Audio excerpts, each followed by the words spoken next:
ไม่สูงค่ะเมื่อได้เป็นวันที่2เดือนธันวาคมที่2ปี2026ในตอนได้ข่าวใส่หมอกอมได้อ่อนเอาพี่น้องค่ะมาถ่อมด้วยข่าวเงาที่มีอยู่หลายๆตอนนะคะปยก็เฮาค่ะมาด้วยป้าเงาลายขันค่ำในอ่อนตั้งเปิ้นได้ก็เฮามาถ่อมด้วยข่าวโหในค่ะแค่จ้อยเทียมปันไทยต่านเงิน10ล้านหยวนเมื่อวันที่30เดือนธันวาคมที่1ปี2026ขิงข้าวยามไว้วัน2โมงปลายในคาตีกว้างเคอหมินสัวนภูมิเจดอนสมุทรปราการนั่นค่ะมีลองปางหมอบยินลองจอยเถียมอันลูกมาดีเมืองแขว่าในค่ะโคของเคิงใจโคตื้ออันลูกมาดีเมืองแขในได้ก่อเปิดตามมาจอยเถียมปันก้นทบเพปางตึกวงกลางไทยและแคมโบเดียอันมีลองปึดตึกกันเมื่อป่นมานั่นว่าในค่ะเคิงใจโคตื้อตั้งเสียงตั้งหมดในได้ก่อเดมีอยู่หมอก7มิลในค่ะเมื่อหนัง1พาโหมในมีหมอก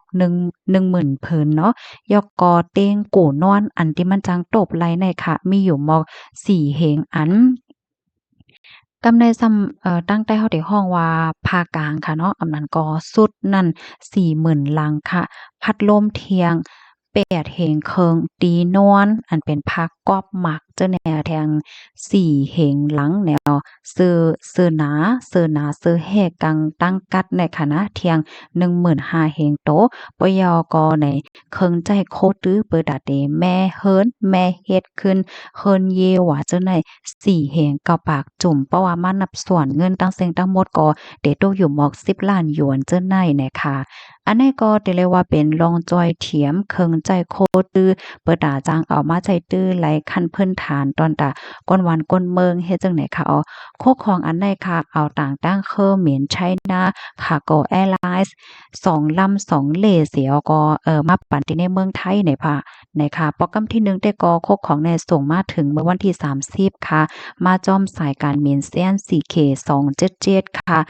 ยกโปรแกรมที่2ซ้ำเป็นวันที่1เนาะเดือนธันวาคมปี2026เนาะมาตั้งเฮอหมินสายการบิน CK273 ว่าเฮ็ดจังไหนค่ะเคินใจโคตื้อตั้งเสียงตั้งบนในอยู่ที่ภูมิพลพรเขาในก็ได้เอาต่อต่างก้าเสียก็กว่ามอบอาปันก้นหวานก้นเมืองในเจตอนอันอยู่ตั้งปอตอนแหลนลิ้นอำว่าได้เป็นดีเจตอนบุรีรัมย์ศรีสะเกษสุรินทร์ตราดสระแก้วอุบลราชธานีและเจตอนจันทบุรีไหลเจ้าไหนค่ะเกี่ยวเลยลองได้อยู่ดีมพ้องหลงฝ่ายแกดแขเมืองไทยค่ะเนาะก็ลาดว่าในนามหลวงปอจึงเมืองไทยยินโจมใหญ่นำถึงหลวงปอจึงเมืองแขตีอันด้วยหันถึง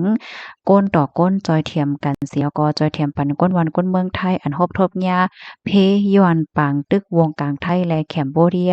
ในค่ะแลโคของเคิงใจโคตื้ออันตั้งฝ่ายลมปองจึงแขเขา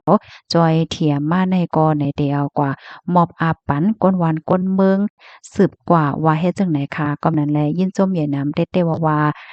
ดีอันด้วยหันถึงลองจำใจลองมึดกื้อจำใจวงกลางสองจึงเมืองเหี่ยวก็ปันลองตั้งจอยเทียมในโปรแกรมในมีลองหลี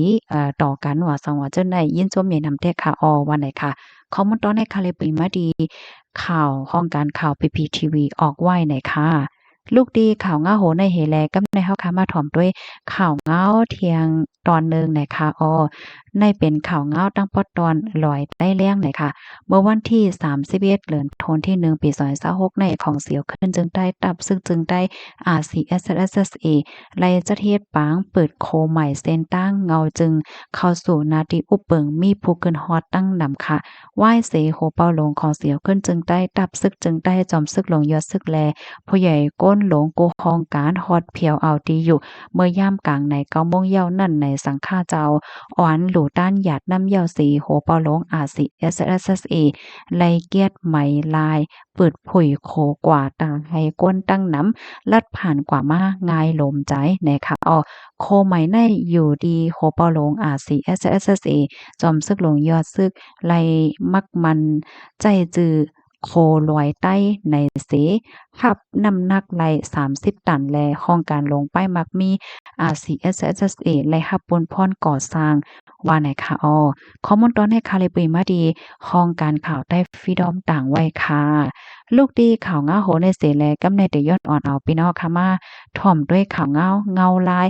ขันค่ำอีกนึงนะคะเนาะเมื่อวงวางติป่นมาในเฮาค่ะเนี่ยก็หันเลยว่าขันค่ำในขึ้นๆลงๆไว้ขึ้นๆลงๆแห้งหน้าเฮ็ดจังเนี่ยนะมันก็เปิ้นก็อ่อนกันกว่าซื้อมันก็อ่อนกันกว่าขายเฮ็ดจังได๋คะน้อง คันค่ำค่ะเนาะคันเลื่อนสุดมื้อวานนี้ค่ะเพราะว่าเป็นค่ำแตงเนาะเฮาก็มีเสกว่าขาย1วันได้แต่ขายเลยอยู่74,000เฮง1ปากหวาดค่ะเพราะว่าเฮาค่ากว่าซื้อซ้ำเต็เลยปันอยู่74,000เฮง2ปากหวาดเพราะว่าเป็นค่ำหางเคิงค่ะเฮาค่ะมีเสกว่าขาย1วันได้แต่ขายเลยอยู่72,000เฮง6ปาก16ค่ะเพราะว่ากว่าซื้อซ้ำเต็เลยปันอยู่75,000เนี่ยค่ะคันค่ำขึ้นลงค่ะนะ คันค่ำในมัน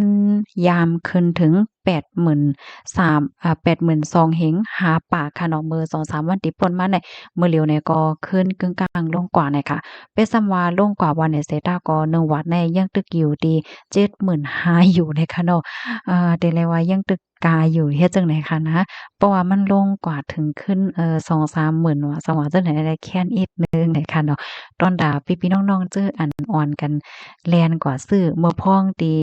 ขันค่ำขึ้นถึง80,000อันว่านั่นแต่ซำบ่ไขห้องหายเอาค่ะโยเนาะเมื่อเหลียวค่ำซ้ำขึ้นลงขึ้นยาวเฮ็ดจั่งใดเนาะ เงาลายขันค่ำในมันได้ขึ้นสึกขึ้นกว่า5อำนั้นก็ได้เป็นจึงหือในนั้นได้ก็เฮาค่ะก็หลุดไหลไปด้วยกว่าแทงค่ะเนาะหลุดไหลไปด้วยเงาลายหลกหลุมฟ้าได้เป็นจึงหือพองให้แหน่เพราะว่าเฮาค่ะมาด้วยมือเหลียวเงาลายหลกหลุมฟ้าได้ก็เหมือนหางเย็นไว้อีกหนึ่งค่ะนะเหมือนจังหนังว่าลองแข็งๆวงกลางเมืองหนึ่งแหละเมืองหนึ่ง